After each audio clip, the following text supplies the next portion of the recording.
Hello again, I'm Robert Fithen, ranking 215 albums from the year 1992, and we have cracked the top 100 at this point, so just a few more to go.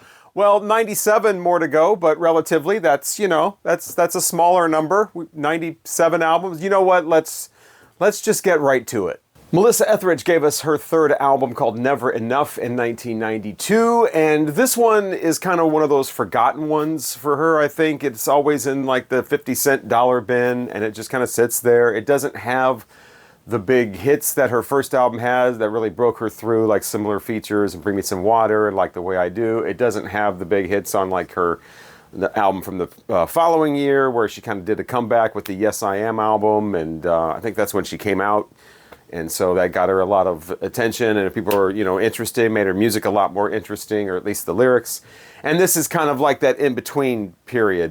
This one right after the Brave and Crazy album, which was pretty good too. So this one gets kind of forgotten about. And listening to it, I can, sort of hear why. It doesn't have any really big, huge high points on it. It's a very subdued album for her, especially the middle part. And with somebody as gutsy and raspy and hard-hitting vocally as Melissa Etheridge, subdued is probably not a lot of what a lot of fans want to go for with her. But it starts off with a typical Melissa Etheridge kind of rocker with Ain't It Heavy. I think this was one of the singles.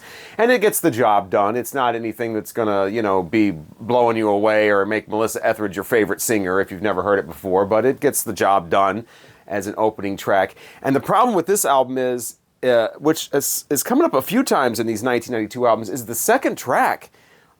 I'm encountering this quite a bit. Like the second track is just like the worst track on the album. This one, it is. It's called 2001, which 9 years later this thing is dated. Definitely dated at this point. I don't know how many people thought we'd be listening to this album, in 2025, but I did. And this one, oh my God, Melissa Etheridge is rocker, or a tender, acoustic, but it's still all rock music. This one has Cabbage Patch drum tracks in it, and it just doesn't work. I don't like that kind of drum track shit anyway, but on here with Melissa Etheridge, it's very unwelcome.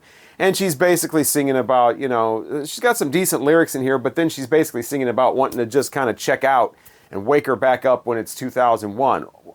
2001 is not a great time to wake back up. Of course, we don't realize that yet in 1992. But the whole, and then it's sampling, like this guy just going, 2000, the future, the future, the future, the future. That's not what I want to hear when I put on a Melissa Etheridge album. It's not what I want to hear ever, but especially when I put on a Melissa Etheridge album. It's like the second track, it just throws you right off. But then then it comes back, and there's no more of that on the rest of the album, thankfully. But you do get sort of, like I said, nice ballads, nice tender moments with her. She's being introspective and reflective, and she's got a nice piano ballad on here where it's just her and a piano. That definitely works. The gutsy, blues rock singer just kind of takes back and just makes it nice and mellow. It totally works for her. A few other tracks here and there. It's funny because the third track called Dance Without Sleeping, she keeps saying the word, especially more in the beginning of the song, is dance. I want to dance without sleeping. I want to keep on dancing. Now, Melissa, you and I both know that is not the way somebody from Kansas pronounces the word dance. Come back to the five and dime, Melissa Etheridge. But you can kind of overlook that. But so nice stuff on here. A decent Melissa Etheridge album, not her best. Like I said, kind of that middle range there where she's got the two peaks, and this is kind of the middle that a lot of people forget about. But it's all right, listen. Just got to skip over that 2001 track. And this is, I said, like 1993 is when she gets more bold, and I think that's when she comes out, or maybe it's the next year or something like that. So the lyrics here, she's doing the thing where everything is in second person, so you don't know quite who she's singing about, which I think is, you couldn't just come right out in 1992 like that as a gay person. So I do give her a lot credit for at least doing the second person thing where everything is singing to you and not about he or she. I definitely have a lot more respect for that than some of the gay artists that just pretended and did, like the men that did songs that were full on about hot girls and stuff like that. So it's cool to have Melissa Etheridge, never going as far as to do that. So a decent listen from Melissa Etheridge, and never enough. All right, vinyl collectors, are you ready to talk about an album that if you want an original from 1992, the record will cost you anywhere from about $1,500 to $3,000? I don't have one. The band is Guided by Voices. The album is Propeller. They are from Dayton, Ohio. And this did not get a CD release until 1996, but I decided to review it with the 1992 ones just because it was technically out in 1992, but only on records that each one had a different artwork that was, you know, the band and their friends were like drawing all over and creating artwork. There was 1,500 of them released. So man, that's a lot of art. You know, they must have had a lot of friends helping. But each one is different, and yeah, to get one of these, it's you have your credit card handy, basically. So yeah, I don't have an original LP of this. I don't even have the CD. But yeah, 1996 is when it came out. I was somewhat familiar with Guided by Voices, but not this particular album. But it's in their lo-fi period where things sound like they're recorded, you know, just off the cuff. Some things sound like they were straight up recorded on like a small cassette deck. I mean, these guys are lo-fi. And as the album goes on, it gets about 3/4 of the way through, and that's when you get lower and lower and lower and lower and lower fi till it sounds, like I said, like just a regular Kmart tape recorder, and then it kind of bounces back towards the end. But a lot of variety on here, all filtered through this kind of lo-fi distortion. It starts off with a song called Weed King. That's followed by pretty much a non-song called Particular Damage. Then you get some dream pop after that with Metal Mothers, and then more of a grunge sound follows that with a song called Etheridge. So there's just a lot of different things they're trying to do in a very, very small space. But it does work. I mean, for me anyway, it is a little bit of variety. It keeps it interesting, and by the time you get to the 14 Cheerleader Cold Front, and then you get a song that's basically like a bunch of tape splices together. It sounds like about 8 different little sections of a tape recording just thrown together, and Return to Saturn X Radio. So yeah, there's a lot going on here. Of course, it does, like I said, it bounces back with the fidelity. It never gets to the point where it sounds like professional studio whatever, but it gets a little less lo-fi, a little mid-fi towards the end. So definitely interesting. They do, like I said, they work a lot of different sounds in a very small area of lo-fi, but it is quite an interesting listen. It's Propeller from Guided by Voices. These guys would continue to grow in popularity and do things that people are more familiar with later on, get a little more, you know, not never really mainstream, but a little more, you know, on the road and out of the ditch with some of their later stuff. But this is the one that kind of got the attention of a lot of people in the underground or whatever, especially with that thing about putting out different album covers. Every album's a little bit different, and they're all like homemade, 1,500 copies of this, and that's quite an undertaking, I'm sure. So if you have one of those, hold on to it. If you find one at a garage sale for $1, you know, go ahead and pick it up. Now, if you've seen a lot of my other videos, you know what a big Motorhead fan I am, and 1992 was the year they came out with March or Die. Now, this is a CD that I remember the first time I ever heard this. I had, I liked Motorhead. I had the first 2 albums on CD. Also had a friend that had Overkill on a cassette, so those were the albums that I'd heard so far. So the bar was really, really high at that point for Motorhead. But so I got this. And first track on here called Stand is kind of like a ready-made anthem type of thing. And I'm just checking that out going, this is like let's get the lighters up and get the stadium, you know, and it just doesn't sound like Motorhead to me. And then that's followed by a cover of Cat Scratch Fever, the Ted Nugent song. And it's not a great cover. It's kind of weak, especially considering it's Motorhead. So he just kind of like, I don't know, he's on kind of cruise control through the whole thing. And the Ted Nugent one, I mean, you shouldn't remake Cat Scratch Fever anyway, really. But I mean, maybe they thought that they could do it because they're Motorhead, but they don't do a good job of that. Now, I'd heard Ain't No Nice Guy After All. That was on MTV, on the radio. So I'm like, well, that's completely different from Motorhead. This is a ballad. This is like Lemmy being introspective and looking back on his life. And it's like, what is going on? So then I hear the first 2 tracks on here, and I'm like, man, this is not going to be good. And Bad Religion, the third song, comes on, and it picks up. I'm like, okay, this is a little more in the direction of what I'm expecting. And so basically, this is an album where the second part of it, the second half, if you had the record or tape, it would be side 2. Much improvement over side 1 on this. It does get better.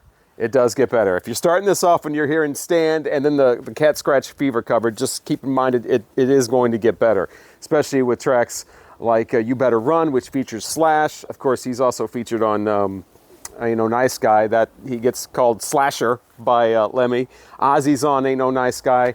I think what happened was, now that I have a little more information all these years later, is, Lemmy Kilmister helped out Ozzy with his kind of mellow out album, No More Tears, co-writing a bunch of the songs, and so had a lot of success with that. And I think he thought, well, maybe I'll come out with a nice ballad like Mama, I'm Coming Home, which he helped co-write. And maybe I'll do a little nice ballad thing, and I'll get some exposure doing that and make a big hit. And so I think that's what that was all about. But the rest of this album is not like that, especially, like I said, the second part. Name in Vain, total rock song. You Better Run, Hellraiser. The thing about it is, though, is a lot of the rockers, they have this big, roomy production sound, kind of, the echoey kind of stuff that I'm not really into. The drums kind of sound a little bombastic. They don't have that real tight, like punch-in drum sound. They have more of a reverberating drum sound. And it's like I said, it's this big kind of roomy sound. I don't think it serves them well. So last track on here, March or Die, it's like you're marching right into hell with Lemmy Kilmister. Not like into hell like it's loud and aggressive, but just the lyrics and the, vroom, vroom, and we're all gonna die, die, die. He just keeps repeating die, die, and that's how the album ends. So you don't have a Motorhead album, this is probably not one to start with, but if you've got like maybe 10 of them, make this one your 11th. I did review the 1991 album that they came out with before this in the last video series, and it's a different sound for them. They do a little more of a boogie rock thing going on. It's a little more fun type of Motorhead, so it's different. But I think I actually enjoy that one. Well, I don't think. I know that I enjoyed that one more than this one. This one's still Motorhead, though. You still got Lemmy, and you got a little Ozzy and a little Slash in there, too. So pretty good stuff. But, it's not Ace of Spades. It's not Overkill. It's not, it's not any of those. But a decent Motorhead album. And I think they did better keeping their career alive with this than a lot of the other rock bands that had been around for a long time did with their 1992 albums, for sure. Ugly Kid Joe was always an odd group to me. I never knew exactly how to take them. I never knew really where they were coming from. And I wonder if you feel like that too. I didn't know if they were like a kind of more of a comedy act like Green Jello, or if they were, a serious rock band that just had a few kind of lighthearted songs, and the lighthearted ones were their big. I never knew what to think of these guys. And so last year, the year before, 1991, they came out with Ugly As They Want to Be, which was an EP. So I did not rank that one in the 1991 ranking because I didn't do EPs. I'm not doing EPs again here. So no Nine Inch Nails Broken, no Tool Opiate, no EPs. So their first full-length, America's Least Wanted, came out in 1992, and again features Everything About You. But this version has, what's her name, Julia Sweeney from Saturday Night Live. She had that Pat character, and so for some reason she's talking over the intro of the song. It's like, this is their biggest song, and you're going to ruin it on this album by having some Saturday Night Live character that I don't really know anyone that even thought that character was funny. Just have her talking over the intro. I mean, I never got that. It was just completely uncalled for. Madman is also on here again in a remix with I think it's a different vocal track. But the rest of this is all new songs. They didn't do the Sweet Leaf on here like they did on the EP.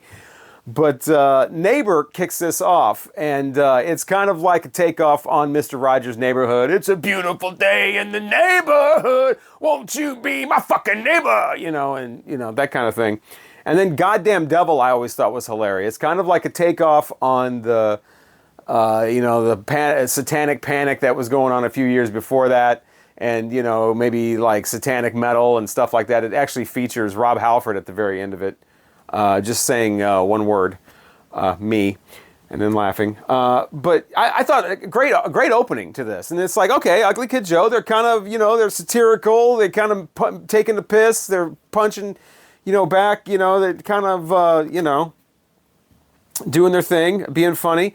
And then they got tracks on here like Busy Bee and a couple of these other ones. I'll Keep Trying. And it's just like, what is this? This is just a basic song. It's kind of almost a ballad.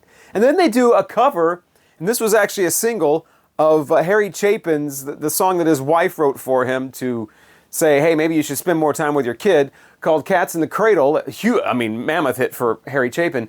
I think, they had somewhat of a hit with it, but when that came out, I'm like, what?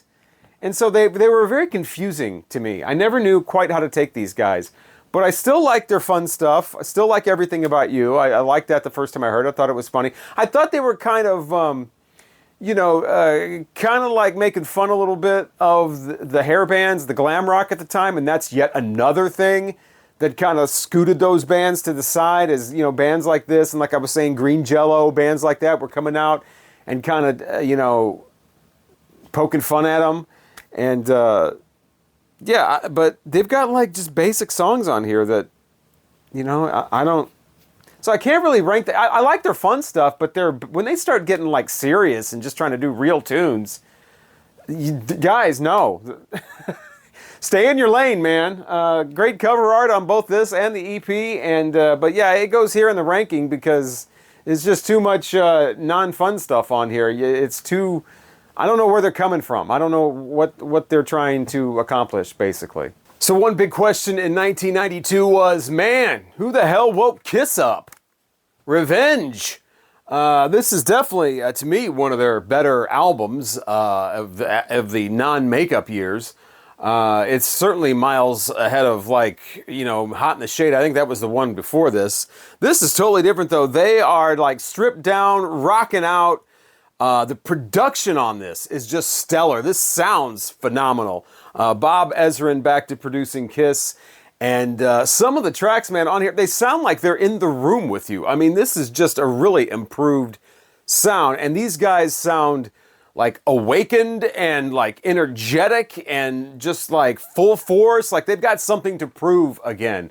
There's no like half-ass in the music of this. And that's what it's really all about on this release, is the music. Great guitar riffs, stellar production, very clean sound, very, ferocious kind of sound on some of the songs. Starts off great, starts off really promising with this song called Unholy that Gene sings on. And here is the promo for Unholy. This is the four-track disc. It's got Unholy, and then it's got 3 songs from Creatures of the Night on here for some reason. I'm not really sure, but yeah, Unholy. And the number on it is 666. So anyway, here's the full album. Like I said, starts off with Unholy. Great way to start. It's like, man, these guys are really singing about something, really kind of making, kind of waking you up with the lyrics. Like, wow, what is this? This is different. And then it goes right back into the Kiss. Take it all off. Paul Stanley, you want to take it all off? Okay, that's fine. And then you've got Tough Love. Okay, not as good as the first 2 songs, and then it really takes a nosedive with the song Spit. Now we're back into the Kiss we know. Now we're back into goofy-ass lyrics, songs that sound like they were written for, kids or something. That's a trend in 1992. These hard rock bands sounding like they're writing songs for 13-year-olds and 10-year-olds. But Kiss has kind of always been like that. I mean, I got into Kiss when I was like 6 and 7, so, it was pretty much, But here they really start off like they're doing something different, and they go right back. It don't mean spit to me. It's okay. It's 1992. You can say shit. So, yeah, these guys are rocking out. It don't mean spit to me. And, then God Gave Rock and Roll to You Part 2. This was an Argent song from 1973. These guys decided to redo. I think it started off on, was it Bill and Ted's Excellent, or Bogus Journey, or Excellent Adventure, one of the two. It was on there, and then they put it on here, and it's just like, God, God gave rock and roll to you. This big anthem thing, goofy, just cheesy, really.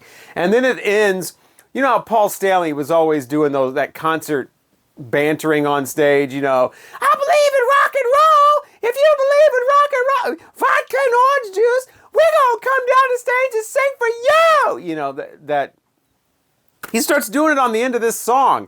It's like, dude, this isn't a live album. You don't have to, oh, you're already doing okay. God gave rock and roll to you two, not a favorite. Domino, that was another song. You know, we played Unholy and Domino on the radio. Domino more so. It's just, I don't know, not my thing. You know, I get why somebody might like that song, but it's just, I just never cared for it. And, you know, Heart of Chrome's all right. Just a lot of cheesy stuff on here. Thou Shalt Not is pretty, I mean, it's Gene getting like pissed off for somebody telling him how to live his life, and he uses every like PG profanity in there. Doesn't do shit though. They say spit instead. Doesn't do on the one of the last tracks on here. Doesn't do the fuck thing. It's I just wanna forget you. Come on. Def Leppard already did that with Foolin'. Talking Heads already did that with Kiss Say. Now they're trailing behind like Talking Heads and Def Leppard with that song. By the way, it's 1992. You got White Zombie over here talking about Welcome to Planet Motherfucker, and you guys are like, I just want to get you. You thought I was gonna say fuck. Anyway, you know, Paralyzed is all right. They got the big ballad on here, of course. Every Time I Look at You. Dick Wagner plays guitar on that. Nice ending, though. Car Jam. You know, Eric Carr has passed away at this point, and they got a nice big drum thing from him at the end that they've dredged up from like some early tapes and put Bruce Kulick's guitar on it and stripped off Ace Frehley's. But yeah, that's cool that they did that at the end. That's a really nice way to wrap this up. But, man, it starts off with such promise with that Unholy song. And like I said, great production, a lot of great music on here. It's just those lyrics. Man, they would have just really thought a little more, made their lyrics a little tougher, a little more fucking jagged edge, a little more 90s, a little more just like, we're not going to pretend we're going to swear or something. We're not, you know, spit and and all that stuff. We're just going to, you know, just strip it down and just go for it. I really wish they would have done that. Speaking of stripping down, man, they're all dressed in black leather here. 3 of them got leather trench coats. It's like, oh, sorry, Bruce, man. It was a buy 2 get 1 free sale on the trench leather coats, man. We couldn't, you know, you just have to wear your regular leather shirt and pants and boots. But yeah, so they got a new look here. They're all about being fresh and freshening things up, but I mean, it's like I said, it's definitely one of the better Kiss albums. I just wish they would have really thought a little harder about some of the lyrics on here and really rocked it up a little bit like they do on that first track. The album Pure Guava was my introduction to the band Ween, specifically the song Push the Little Daisies. And so got this based on that. And yeah, wacky, wild, weird, whoa. You know, that was my reaction to this. These guys are crazy, you know. That whole thing, Dean and Gene Ween, as it were. Not a lot of information on here. You know, you open up the booklet, it's just got this guy's picture on the back, some lemons on the cover. You got the 2 guys there in a picture, and then just a large, you know, picture that you find out that that's, you know, where this guy comes from. They're all a bunch of people on a porch or something. But yeah, so I didn't know a lot about them. I was just like, okay, this is very strange. But come to find out, this is definitely not one of their best albums. You know, because after this, I got The Pod. That one is a lot more interesting, goes in a lot different places. The interest keeps up throughout. They are doing all these different things. This one, it seems like the whole motif is to do like, you know, like Casio keyboard type of music, just really basic type music bed type things, and then do tape manipulated vocals over the top of it. And they don't really stretch too far out of that kind of a realm. I mean, that's what they're doing on pretty much every song on here, and there's 19 songs. So I started to get bored about 2/3 of the way through, and one thing with a Ween album You don't ever want to get bored. Now, they did get more interesting later on. I mean, this, like I said, this is a major label debut. They did get more interesting later on with like the Chocolate and Cheese album, where they're doing different things within the same song. And, you know, of course, they go on to do more of like concept type albums. The concept here, though, is really basic electronic kind of, you know, drum machine type things with very simple melodies. And then, wow, it's wacky and weird because the vocals are slowed down or sped up. You know, or maybe the music is sometimes sped up too, like Pumping for the Man, that it's super fast and, you know, that type of thing. They sound like little chipmunks and whatever. Push the Little Daisies is the single. That's the one with the weird lyrics and the, you know, that kind of, you know, push the little daisy. You know, it's like trying to be obnoxious. And it is, but it's obnoxious in a fun way. It's obnoxious in a Ween way. But I just wish they would have ventured out a little more on this and made this a little more interesting. But it's a nice way to get introduced to them, like I was. I mean, you get introduced here, and you're either going to fall off immediately, or you're going to see, like, okay, well, what else are they doing here? And so that's what I did with the pod, and felt like that was a much better album. This one's okay. I mean, it's Ween, so it does have interesting things on here. It's got funny things on here. It's lighthearted and ridiculous, but they do have better albums both before and after Pure Guava. Blind Guardian is a metal band from Krefeld, Germany, and they were on about their third or fourth album by the time 1992 rolled around. They started off in the late 80s, but they are definitely not one of those bands that sound out of place or out of time in 92. In fact, they're more in the extreme metal vein, but they're not quite as intense as a lot of the extreme metal. They're definitely not like thrash metal or death metal or anything like that. They sound more like a really intense version of like progressive metal, but really cranked way up. I think the technical subgenre term is power metal, but I never liked that term because, I mean, what the hell is that? Doesn't power metal? I mean, that doesn't sound like anything. That sounds like two words put together. I mean, all metal is pretty much powerful. So what in the world is power metal? That doesn't really explain things. But Blind Guardian, they had the album called Somewhere Far Beyond, and it's got its good parts. It's got its parts that I'm not necessarily into. Like I said, really intense music. The vocals are, you know, passionate, somewhat overly theatrical sometimes, but they never go into like the guttural stuff or anything like that, or screeching or screaming or anything. But it is this, you know, this very theatrical stuff kind of times. It works with some of the music, but it's just not, some of it's not to my taste. I love the way it starts. It starts off acoustic, you know, and you think this is going to be some mellow thing, and then it just, boom, hits with this first track called Time. What is time? Goes right into that, into Journey Through the Dark. Those are the two of the best songs on the whole album, so it's really front-loaded. You know, you think you're going to get some great stuff here. Then it goes into track 3, Black Chamber, which starts off with just the vocalist and the piano going, and his vocals don't really mix well with just a piano. It sounds like there, you know, when this dude's singing, there needs to be, you know, a full band just cranked behind him. It doesn't work with the piano. The fourth track is called Theater of Pain.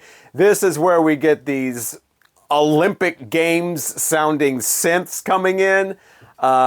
Very not in my lane. I don't like it.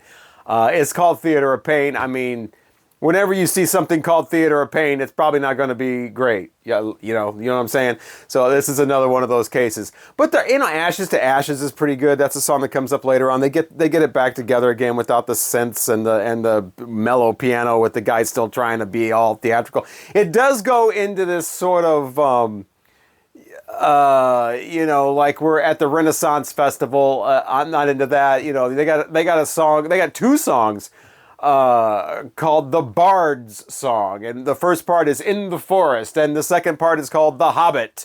And so it's like that. And so I can see where people who are into that stuff would be like, hell yeah, and they got a great band, and it's loud, and it's aggressive, and they're talking about J.R. Tolkien. You know, I not for me. But I do like various tracks on here. I like what they're doing. They definitely got a unique sound, and they kept that sound for years. So I don't know too many of their albums. I only heard like maybe 3 of them. But this is one of the better ones, and a bonus track on the CD that you get is them doing a version of Queen's "Spread Your Wings." If you know what that is, that's from News of the World, and they do an okay job. Vocalist does a decent job, but it's never a good idea to cover Freddie Mercury.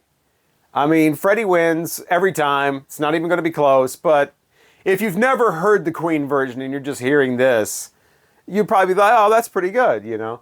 But it is a bonus track, so it was never really intended to be on the album anyway. But yeah, so decent stuff. Just know that you are going to go into the wizards and, you know, things like that. You know, there's a song on here called "The Quest for Tanalorn." You know, so you're going to go on the quest for the Tanalorn at one point. Just understand that. If that's the kind of thing you're into, you definitely want to check out Blind Guardian. And I love that cover art. Skinny Puppy is another one of those bands that I'd heard about for a long time before I actually ever heard them. I didn't really hear them until probably the late 90s or so, but they were on the forefront of that whole industrial thing. They kind of have a Nine Inch Nails, kind of sound like a little early Nine Inch Nails, a lot of the TVT stuff coming out of Chicago at the time. They are not from Chicago, they're actually from Canada. And but they were way ahead of that. They were way ahead of Nine Inch Nails. This is like their, I don't know, 7th or 8th album, something like that. It's called Last Rites, and features a different cover in the UK and in Canada than it does in the US. They make it a nice little font in the US, very easy to read, very accessible, because when you're promoting Skinny Puppy, accessibility and easy to read, conventionalism is obviously key. This is not a very conventional band. This is hard industrial stuff, very, very new, very cutting edge for 1992. At this point, a lot of this sound has been kind of played out, like big time, so it kind of detracts from the listening experience. But again, when you're listening to this, you have to remember it's 1992. The very first song, "Love in Vain," you got the slowed down backwards music, you got the sound clips, you got all of the, you know, something about the winding up a record player. That's very, you know, that's very cutting edge. But yeah, so that really sets the tone, and it's actually one of the better tracks on here. Actually, the first couple of tracks are really the highlights. It kind of dips a little in the middle and then makes a huge comeback at the end, which I'll talk about in a minute. But yeah, the "Love in Vain" is great. Who made the Killing Game? That's the question on track 2. I used to think he was saying, "I made the Killing Game." Like, "I made the Killing Game," like sounding like a little kid or something. Like, "I made the Killing Game, it was me." He's actually asking who made the Killing Game. See, when you have the access to the lyrics, it kind of changes a lot of things. I almost want to stop looking at lyrics and just go with what I always thought the song said. But yeah, just a lot of harsh industrial, a lot of sound clips, you know, just this horrific kind of soundscape. It sounds like a horror thing, more than a lot of the extreme metal does. I mean, if you're looking for like something that sounds like you know, a horror movie without the visual, check out some Skinny Puppy, because they've definitely given you that. They've got a song called "Mirror Saw," where a dead kid is flying through the window or something like that, a dead mystery child flying out the window. So you got lyrics like that, you got death, you got just all kinds of horrific stuff going on in this, with this extreme industrial sound backing it up. Now, it does get a little more dancey in the middle. You can actually, you know, it actually has the drum tracks going. You can shake it, you know, to those songs, but it still has the Skinny Puppy type of sound. There's the Scrapyard song that even has a little sample of a distorted, like, hoedown in the middle of it. So that's a little different. On a lot of these releases, they're missing a track. The second one from the end, which was called "Left Handshake," that had to be removed for copyright reasons because Timothy Leary's on there from an album. Little sound clips of him. You know Timothy Leary with the voice. He's very calm. He's very relaxed. You know, "Oh, did you take the trip? Did you have a bad trip? Did you mean to have a bad trip? Oh, I'm sorry you had a bad trip. Everyone loves you and love it." You know, that kind of thing. And so he gave them permission, reportedly, to do that, to use his voice, but he doesn't own the copyright to that record. Someone else does, and they're the ones that threatened to sue if it was used. So, yeah, not liking that Skinny Puppy used their stuff, and they had to remove the track and just replace it with like 5 minutes of silence. So basically that track is, you know, you got the Timothy Leary on there sounding all calm and relaxed. Hey, it's a beautiful world. It's a trip.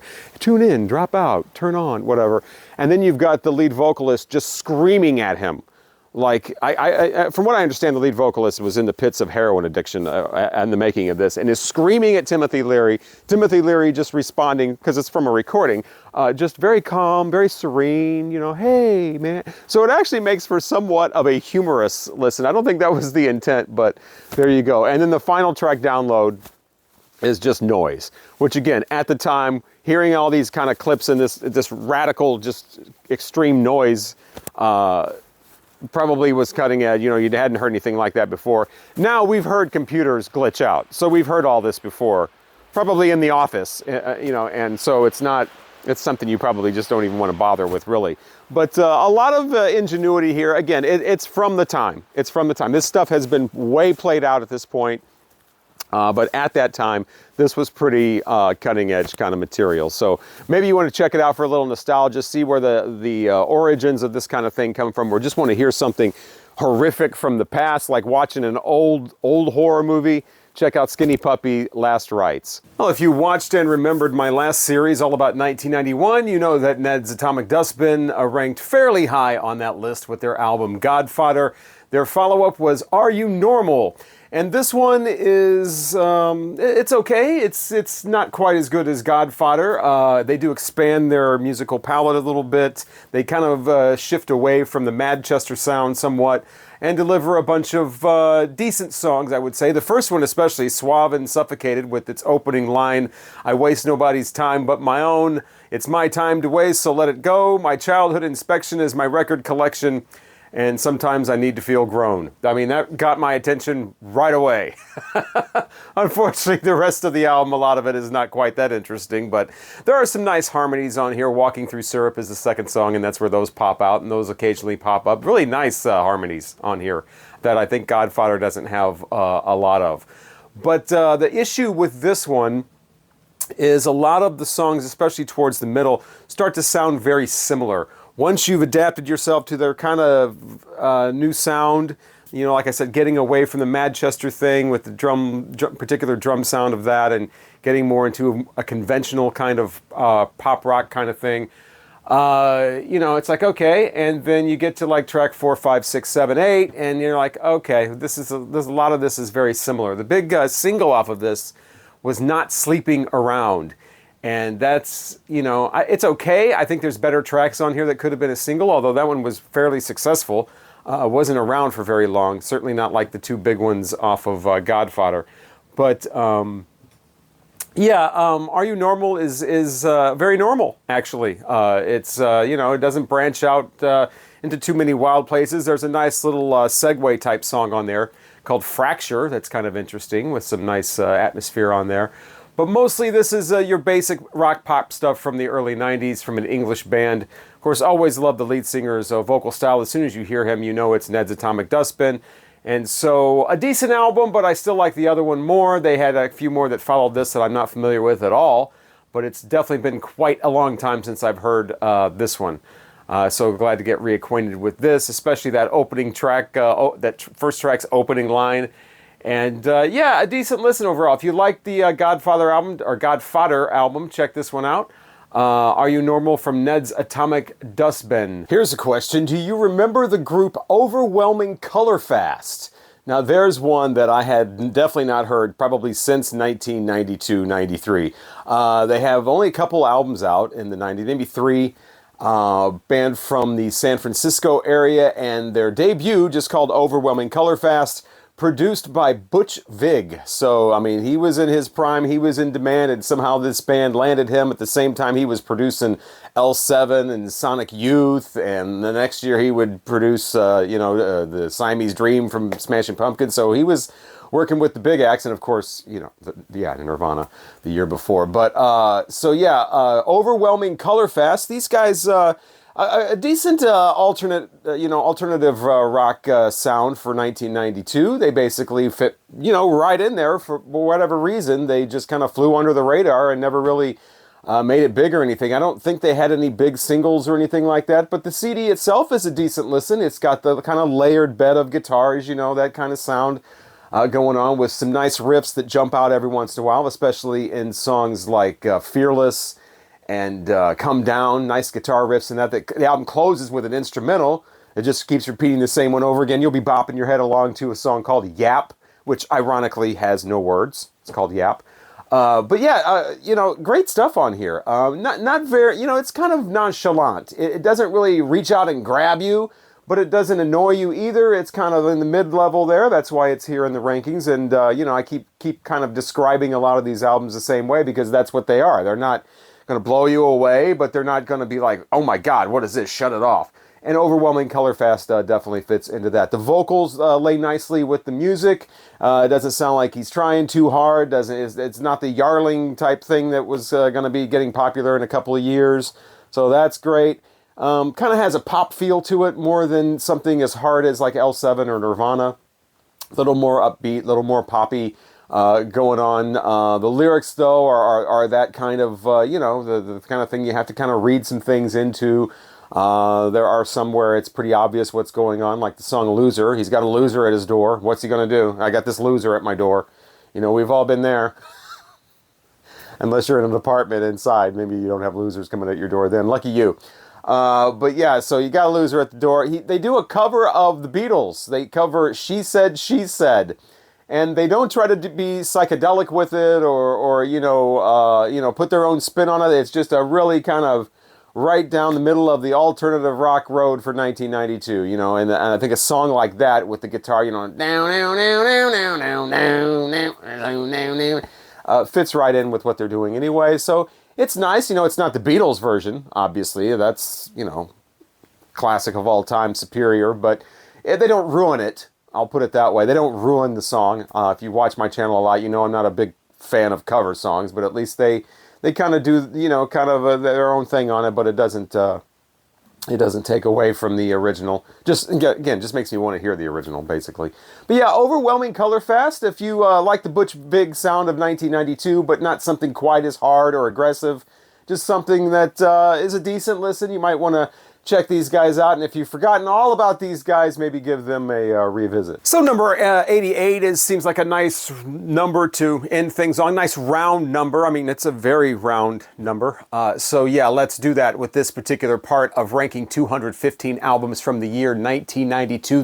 They are getting better and better, right? I hope, at least according to me, they are. I mean, I feel like they are definitely getting better and better. We're up to like the good stuff at this point. So thank you so much for watching, continuing this deep dive with me into the year 1992.